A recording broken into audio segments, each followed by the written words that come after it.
ಅಕ್ರಮ ಮರಳುಗಳ್ಳರ ವಿರುದ್ಧ ಸೂಕ್ತ ಕ್ರಮಕ್ಕೆ ಜಯ ಕರ್ನಾಟಕ ಆಗ್ರಹ. ಸೇಡಂ ತಾಲೂಕಿನ ಬೀಜನಹಳ್ಳಿ ಹಾಗೂ ತೊಟ್ನಳ್ಳಿ ಗ್ರಾಮದಲ್ಲಿ ಕಾಗಿಣ ನದಿ ಹಾದು ಹೋಗುತ್ತಿದ್ದು, ಈ ನದಿಯ ಪಕ್ಕದ ಗ್ರಾಮಗಳಾದ ಬೀಜನಹಳ್ಳಿ ಹಾಗೂ ಕತ್ನೊಳ್ಳಿ ಗ್ರಾಮಕ್ಕೆ ಸಂಪರ್ಕ ಕಲ್ಪಿಸುವುದಕ್ಕೆ ಮೇಲ್ಸೇತುವೆ ಕಾಮಗಾರಿ ನಡೆಯುತ್ತಿದ್ದು, ಸದರಿ ಕಾಮಗಾರಿಯು ದೇವೇಂದ್ರಪ್ಪ ಎಂ ಬಿರಾದಾರ್ ಎಂಬ ಗುತ್ತಿಗೆದಾರರ ಹೆಸರಲ್ಲಿ ಕಾಮಗಾರಿ ಪ್ರಗತಿಯಲ್ಲಿದ್ದು, ತೊಟ್ನಳ್ಳಿ ಗ್ರಾಮಕ್ಕೆ ಸಂಪರ್ಕ ಕಲ್ಪಿಸುವ ಮೇಲ್ಸೇತುವೆ ಕಾಮಗಾರಿಗಾಗಿ ಅಕ್ರಮವಾಗಿ ಮರಳನ್ನ ಯಾವುದೇ ಪರವಾನಗಿ ಪಡೆಯದೆ ಮರಳನ್ನ ಹಗಲು ರಾತ್ರಿ ರಾಜಾರೋಷವಾಗಿ ಯಾರ ಭಯವಿಲ್ಲದೆ ಮರಳನ್ನ ಸಾಗಿಸುತ್ತಿದ್ದಾರೆ. ಇದರಿಂದ ನದಿಯಲ್ಲಿ ಸಂಪೂರ್ಣ ಮರಳು ಖಾಲಿಯಾಗುತ್ತಿದ್ದಲ್ಲದೆ, ಈ ಮರಳು ಸಾಗಿಸುವ ಸಲುವಾಗಿ ನದಿಯಲ್ಲಿ ತೆಗ್ಗನ್ನ ತೆಗೆಯುವುದರಿಂದ ಸಾರ್ವಜನಿಕರಿಗೆ ಹಾಗೂ ಜಾನುವಾರುಗಳ ಜೀವಕ್ಕೆ ತೊಂದರೆ ಉಂಟಾಗಿ ಜೀವ ಹೋಗುವ ಭಯ ಇದೆ.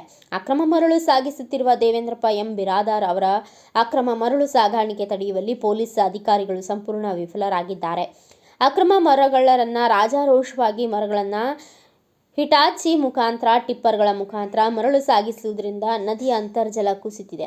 ನದಿಯಲ್ಲಿ ಅಂತರ್ಜಲ ಕುಸಿತ ಕಂಡು ಮುಂದಿನ ದಿನಗಳಲ್ಲಿ ಸಾರ್ವಜನಿಕರಿಗೆ ಮತ್ತು ಜಾನುವಾರುಗಳಿಗೆ ನೀರಿನ ಅಭಾವ ಕಾಣಬಹುದಾಗಿದೆ. ಆದ್ದರಿಂದ ಕೂಡಲೇ ಅಧಿಕಾರಿಗಳು ಅಕ್ರಮವಾಗಿ ಮರಳು ಸಾಗಿಸುತ್ತಿರುವ ದೇವೇಂದ್ರಪ್ಪ ಎಂ ಬಿರಾದಾರ್ ಅವರ ವಿರುದ್ಧ ತನಿಖೆ ನಡೆಸಿ ಸೂಕ್ತ ಕಾನೂನು ಕ್ರಮ ಕೈಗೊಂಡು ಬೀಜನಹಳ್ಳಿ ಹಾಗೂ ತೊಟ್ನಳ್ಳಿ ಗ್ರಾಮದಲ್ಲಿ ಅಕ್ರಮ ಮರಳುಗಾರಿಕೆ ಚಟುವಟಿಕೆಗೆ ಕಡಿವಾಣ ಹಾಕಬೇಕು ಎಂದು ಜಯ ಕರ್ನಾಟಕ ಸಂಘಟನೆ ತಾಲೂಕಾ ಅಧ್ಯಕ್ಷರಾದ ರವೀಂದ್ರ ನಾಯಕ್ ಅವರ ನೇತೃತ್ವದಲ್ಲಿ ಸೇಡಂ ತಹಸೀಲ್ದಾರರಿಗೆ ಮನವಿ ಪತ್ರ ಸಲ್ಲಿಸಿದರು.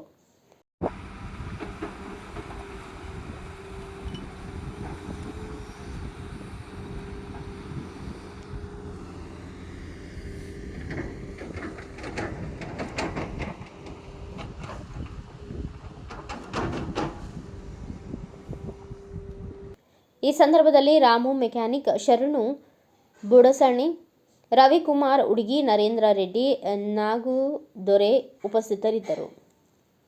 Bureau report Venkatappa K Suggal, Bharat Vaibhav news, Sedam.